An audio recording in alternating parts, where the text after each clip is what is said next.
Many other nonpartisan independent pollsters now saying that the Senate is likely lost to the Republicans. What does that say? I mean, if Donald Trump loses this White House race and the Republicans lose the Senate, does that suggest that the Republicans nominated the wrong candidate at the top of their ticket? The next 2 weeks are a contest of two parallel universes. I just listened to that report. First of all, I used to hang out with Charlie Cook when he would explain that Donald Trump was hopeless and would not get the nomination. I like Charlie. That doesn't mean he's infallible. But let's take the report we just got. Republicans are actually outvoting Democrats in Florida. They're outvoting Democrats in Pennsylvania. That's unprecedented.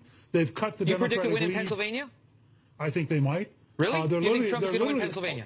Look, all I can report to you right now is they're outvoting the Democrats in early voting, which is also true in Florida, which is unprecedented. But all of the polls in Pennsylvania have her winning.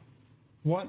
All of the polls in Pennsylvania have her ahead. I know. I just told you we have two alternative universes right now. In Iowa, for example, the Democrats are 50,000 votes behind where they were with Barack Obama in turnout.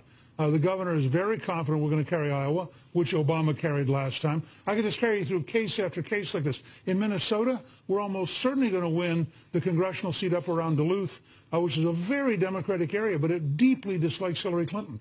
And represent. Now, but let me just ask you. Let me just ask you, because you say it's two alternate universes. I mean, these are sort of small examples of how he might be heading early voting and so on. But I'm telling you that the Fox News decision desk just moved Iowa, that you just mentioned, Indiana, 2nd Congressional District in Maine. All of them moved left, moved more likely to vote for Hillary Clinton. And in fact, all of the moves that have been on this map over the past 3 weeks by Larry Sabato, by Cook, by the Fox News decision desks, these are nonpartisan outlets that are just trying to call the electoral scoreboard. They're not nonpartisan scoreboard. outlets. Every outlet you described is part of the establishment. Fox News, really? Are we? I don't think so.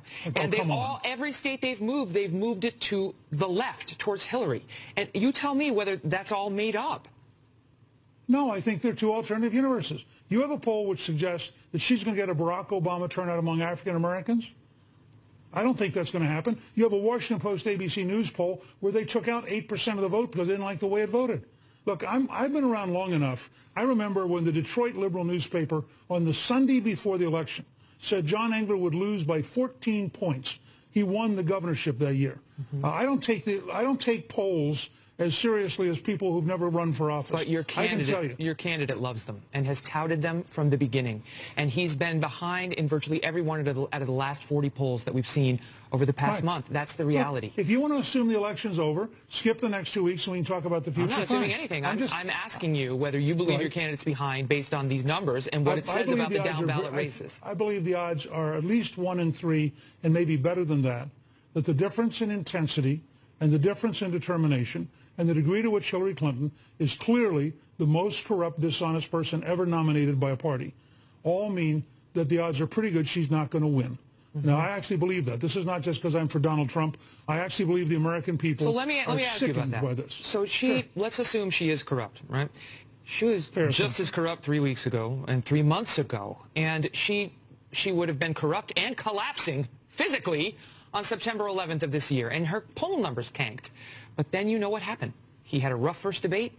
He took the bait on Alicia Machado. He stayed in that trap for a week. The Access Hollywood tape came out, which was not produced by Hillary Clinton. That was Trump on camera talking about grabbing women. Look, I just heard you go through this with Governor Pence. I get it. I know where you're coming from. Let me point out something to you. Sure. The 3 major networks spent 23 minutes attacking Donald Trump that night and 57 seconds on Hillary Clinton's secret speeches. You don't think this is a scale of bias worthy of Pravda and Izvestia? I mean, you want to know why Donald Trump's had a rough time? If Trump is a sexual predator, that is... He's not a sexual predator. Okay, that's your opinion. I'm not taking a position on it. You could not defend that statement. I'm sick and tired of people like you using language that's inflammatory that's not true. Excuse me, Mr. Speaker. Donald you have Trump no idea whether it's true or not. What we know is that there are at least... Neither do you. That's right, and I'm not taking a position on it, unlike yes, you are. When you use the words, you took a position. So what I think said it's very unfair of you to do that, Megan. Incorrect. I think that is exactly the bias people are upset by. I think that your defensiveness on this may speak volumes, sir. No, what I said is... No, let me make my point, and then I'll give you the floor. What I said is, if Trump is a sexual predator, then it's a big story.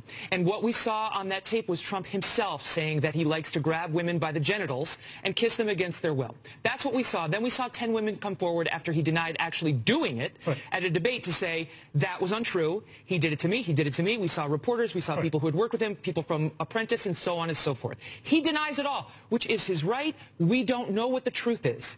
My point to you is, as a media story, we don't get to say the 10 women are lying. We have to cover that story, sir. Oh, sure.